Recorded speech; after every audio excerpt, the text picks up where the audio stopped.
तो आज हम बात करेंगे सब स्पेस के बारे में और वन स्टेप टेस्ट के बारे में। वन स्टेप टेस्ट का हम प्रूफ भी करेंगे कि किस तरह से ये काम करता है।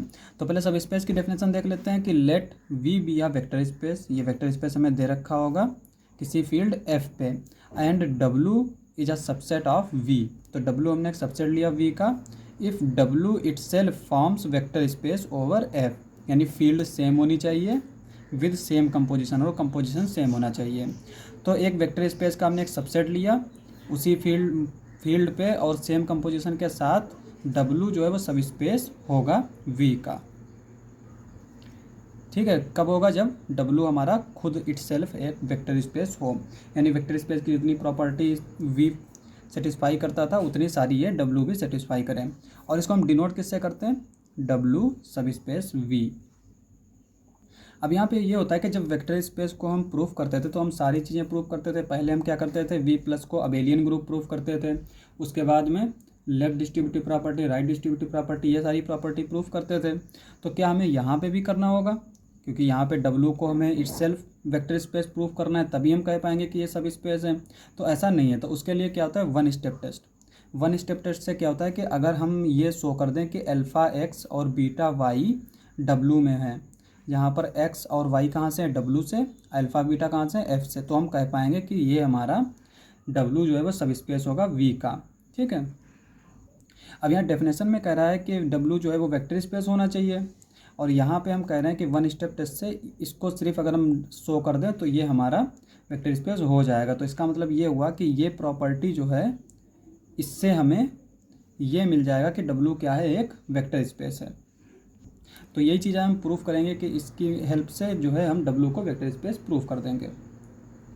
तो यहाँ पे वन स्टेप टेस्ट की डेफिनेशन किस तरह से दे रखी है? लेट W हमारा सबसेट है V का, then W is a sub space of V if and only if for all a alpha comma beta belongs to F। यहाँ पे F हमारा फील्ड है। X Y belongs to W, alpha dot X plus beta dot Y belongs to W। तो proof देख लेते हैं। सबसे पहले हम क्या करते हैं, चूँकि यहाँ पे if and only if condition है, तो पहले हम क्या करते हैं कि W मान लेते हैं कि सब स्पेस दे रखा है। If given W is a sub space of V and alpha beta हमारे F से हैं और एक्स वाई हमारे V से हैं। अब यहाँ पे देखो W जो है वो सब स्पेस दे रखा है। सब स्पेस की डेफिनेशन क्या है कि W हमारा इटसेल्फ वेक्टर स्पेस होगा। तो जब वेक्टर स्पेस होगा तो कंपोजिशन डिफाइन होगा। तो अल्फ़ा फील्ड का है, एक्स जो है हमारा यहाँ पे W का है। ठीक है।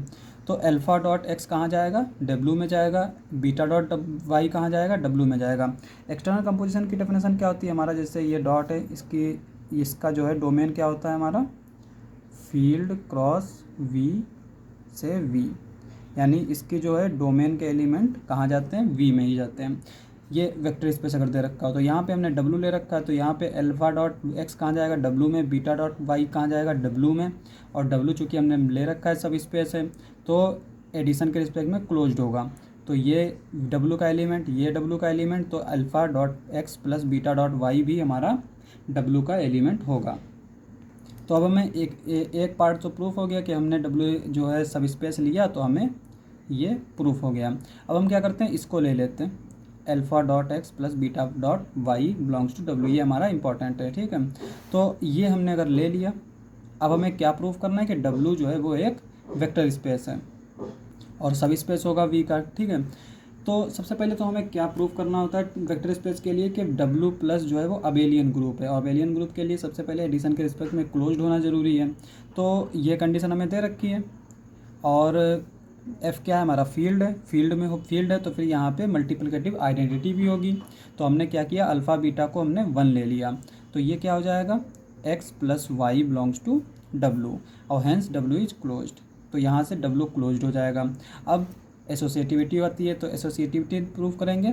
हमने एक्स वाई जेड कहाँ से ले लिए? W से ले लिए। और W हमारा किसका सबसेट है? यहाँ पे सब स्पेस की अभी तो हम बात नहीं कर रहे, सब स्पेस तो हमें प्रूफ करना है, लेकिन सबसेट तो दे रखा है ना। तो सबसेट है V का, तो एक्स वाई जेड कहाँ चले जाएंगे? V में, यानी W के एलिमेंट है तो ये V के भी होंगे। और जब V के हैं ऑपरेशन भी सेम है। ठीक है। तो सिंस V जा वेक्टर स्पेस, तो वहाँ पे तो हमारी एसोसिएटिविटी प्रूफ हो जाती है। हम जो है वेक्टर स्पेस में जानते हैं कि वो एसोसिएटिव होता है, तो वहाँ से हम इसको लिख लेंगे। तो इससे हमें क्या मिल जाएगा कि W प्लस भी एसोसिएटिव होगा। अब हम बात करते हैं आइडेंटिटी एग्जिस्टेंस की, कि आइडेंटिटी एग्जिस्ट करती है कि नहीं करती है। तो यहाँ पे अल्फ़ा बीटा एफ के एलिमेंट है, हमने क्या किया, अल्फ़ा बीटा दोनों को ज़ीरो ले लिया। अब वेक्टर स्पेस की एक हमने प्रॉपर्टी देखी थी कि ज़ीरो डॉट एक्स जो है वो क्या होता है, ज़ीरो वेक्टर होता है। अब यहाँ एक्स वाई जो है वो हमारे कहाँ से हैं, डब्लू से, और डब्लू सबसेट है वी का, तो एक्स वाई हमारे कहाँ के हो गए, वी के। तो यानी कि ये प्रॉपर्टी जो है वो यहाँ पे भी यूज होगी, ठीक है। तो ज़ीरो डॉट एक्स, ज़ीरो हमारा फील्ड का है, एक्स हमारा वेक्टर है, तो ज़ीरो डॉट एक्स ये ज़ीरो वेक्टर हो जाएगा, ये वेक्टर होगा। तो यहाँ पे ये आ जाएगा zero vector which is belongs to W, और जब ज़ीरो वेक्टर डब्लू में मिल गया तो ये वाली हमारी प्रॉपर्टी होल्ड कर जाएगी। तो इसका मतलब इसके आइडेंटिटी मिल गई, ठीक है। एसोसिएटिव प्रूफ हो गया, आइडेंटिटी प्रूफ हो गया। और अगर डब्लू जो है ना सब स्पेस है किसी वेक्टर स्पेस वी का, तो उसमें ज़ीरो तो हमेशा ही होगा, ठीक है। तो यहाँ से हमें आइडेंटिटी मिल गई। अब हम बात करेंगे इन्वर्स की। तो इन्वर्स की क्या बात करेंगे कि जब चूँकि हमें ये दे रखा है alpha dot X plus beta dot Y belongs to V. अब हम जानते हैं कि एक्स जो है वी का एलिमेंट है, वाई भी जो है वो हमारा डब्लू का एलिमेंट है, और वाई भी डब्लू का एलिमेंट है। तो यहाँ पे हम क्या करते हैं कि अल्फ़ा को ले लेते हैं -1। अब 1 जो है वो हमारा फील्ड में है, ठीक है, मल्टीप्लिकेटिव आइडेंटिटी। और चूंकि यहाँ पे दो ऑपरेशन होते हैं, एडिशन और ये, और एडिशन के रिस्पेक्ट में क्या होता है, अबेलियन ग्रुप होता है। तो अबेलियन ग्रुप में क्या होता है कि हर एक एलिमेंट की इन्वर्स एग्जिस्ट करना जरूरी है। तो यहाँ पे 1 का इन्वर्स एग्जिस्ट करेगा, एडिटिव इन्वर्स। तो 1 का एडिटिव इन्वर्स क्या आएगा, -1 आएगा, ठीक है। तो इसका मतलब -1 यहाँ पे होता है फील्ड में। तो अल्फ़ा हमने क्या लिया, -1 ले लिया, बीटा हमने क्या ले लिया, 0 ले लिया। तो यहाँ पे पुट करेंगे तो अल्फ़ा क्या हो जाएगा, ये -1, तो ये -x हो जाएगा, 0/0 वेक्टर हो जाएगा। तो ये किसके इक्वल आ जाएगा, -x, और -x हमारा कहाँ बिलोंग कर जाएगा, डब्लू में। अब यहाँ पे देखो x हमने क्या लिया था, डब्लू लिया था, और क्या ये आर्बिट्रेरी एलिमेंट लिया था, आर्बिट्रेरी वेक्टर था। तो यहाँ पे -x मिल गया। तो इसका मतलब हर एक एलिमेंट के लिए हमें एक इस तरह से मिल जाएगा, ठीक है। तो इन्वर्स भी एग्जिस्ट हो गया। अब हम बात करते हैं कम्यूटेटिविटी की। तो कम्यूटेटिविटी भी जो है सेम ऐसे ही होता है, एक्स वाई अगर हमने डब्लू के एलिमेंट लिए, और डब्लू हमारा कहाँ है, सबसेट है वी का, तो एक्स वाई हमारे कहाँ चले जाएंगे, वी में, और वी हमारा क्या है, वेक्टर स्पेस है। तो एडिशन के रिस्पेक्ट में अबेलियन ग्रुप भी होगा। तो X plus Y is equals to Y plus Y, X जो है ये होल्ड कर जाएगा वी के वेक्टर स्पेस होने से। तो यहाँ से हमें क्या मिल जाएगा कि डब्लू प्लस जो है वो कम्यूटेटिव होता है। अब बात करेंगे हम एक्सटर्नल कंपोजिशन की। तो एक्सटर्नल कंपोजिशन तो हमारा डिफाइन कर रखा है, जिसे दे रखा है alpha dot X plus beta dot Y belongs to W. और अगर हम क्या करते हैं, बीटा जो है वो 0 ले लेते हैं, तो ये क्या हो जाएगा, alpha dot X belongs to W. तो एक्सटर्नल कंपोजिशन इस तरह से हमारा डिफाइन कर रखा है। अब हम क्या करते हैं, इसकी प्रॉपर्टीज़ जो है वो देख लेते हैं। एक्स वाई हमने कहाँ से लिए, डब्लू से लिए। अल्फ़ा बीटा कहाँ से लिया, एफ से लिया। अब यहाँ पे कभी भी हमें जो है एक्सटर्नल कंपोजिशन पे दिक्कत नहीं आती है सब स्पेस प्रूफ करने में, ठीक है। तो यहाँ पे जो है एक्स वाई अगर डब्लू के एलिमेंट है, अल्फ़ा बीटा एफ का है, तो हम क्या करते हैं, ये वाली प्रॉपर्टी लिख लेंगे। अब इस क्यों लिख लेंगे, क्योंकि यहाँ पे एक्स वाई वी का एलिमेंट भी होगा, ठीक है। और वी हमारा क्या है, वेक्टर स्पेस है, वेक्टर स्पेस में सारी प्रॉपर्टी होल्ड कर जाती हैं। तो यहाँ पे alpha plus beta X, alpha X plus beta Y ये हो जाएगा। सिमिलरली ये वाली प्रॉपर्टी भी होल्ड कर जाएगी, क्योंकि एक्स वाई हमारे कहाँ से वेक्टर्स हैं, और फील्ड तो हमारी चेंज नहीं है, और ये चारों प्रॉपर्टी होल्ड कर जाएंगी। तो इससे हमें क्या दिखता है कि अगर कभी हमें वेक्टर स्पेस चेक करना हो कि कोई भी जो है डब्लू जो है वो सब स्पेस है वेक्टर स्पेस का, अगर ये चेक करना है तो हम क्या करेंगे कि इनके अलावा पहले हम एडिशन के रिस्पेक्ट में चेक करेंगे। अगर वहाँ पे जो है हमें नहीं मिल रहा है तब हम इधर आएंगे, क्योंकि यहाँ पे ज़्यादातर हमेशा सेटिस्फाई कर जाता है, एडिशन के रिस्पेक्ट में ज़्यादातर फेल हो जाता है। और सबसे पहली ज़रूरी चीज़ ये है कि अगर डब्लू जो है, चूँकि यहाँ पे हमने ये सारी प्रॉपर्टी देखी, तो हमें क्या मिल गया कि डब्लू जो है वो वेक्टर स्पेस है, और वेक्टर स्पेस है तो ये क्या इम्प्लाई करेगा कि W is a sub space of V. तो सबसे पहले हमें चेक करना है, अगर सब स्पेस किसी को चेक करना है तो सबसे पहली चीज़ तो हमें ये चेक करना है कि उसमें ज़ीरो वेक्टर है कि नहीं है। अगर उसमें ज़ीरो वेक्टर नहीं है तो हम ऐसे ही कह देंगे कि डब्लू जो है वो सब स्पेस नहीं हो सकता, और अगर ज़ीरो वेक्टर है तब हम आगे जो है बढ़ेंगे। और ज़ीरो वेक्टर किस तरह से हम प्रूव करते हैं, जैसे कि अगर हमने कोई वेक्टर लिया है R3 और सब स्पेस लिया है A B 0 सच दैट ये कहाँ बिलोंग करेगा, R3 में, such that A, B belongs to R, ठीक है।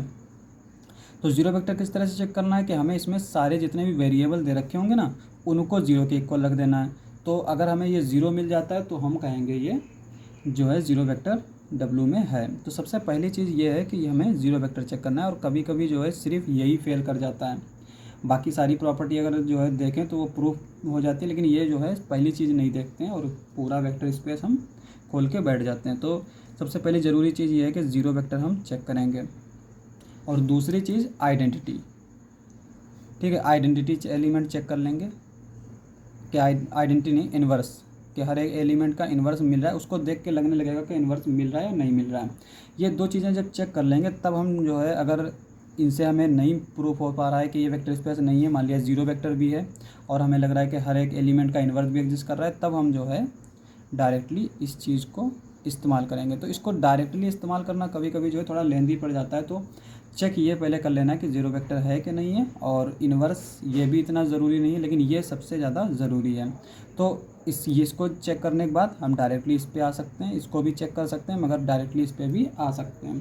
तो आज के लिए बस इतना ही। अगर आपको हमारा वीडियो अच्छा लगे तो हमारे चैनल को सब्सक्राइब करें। मिलते हैं अगली वीडियो में।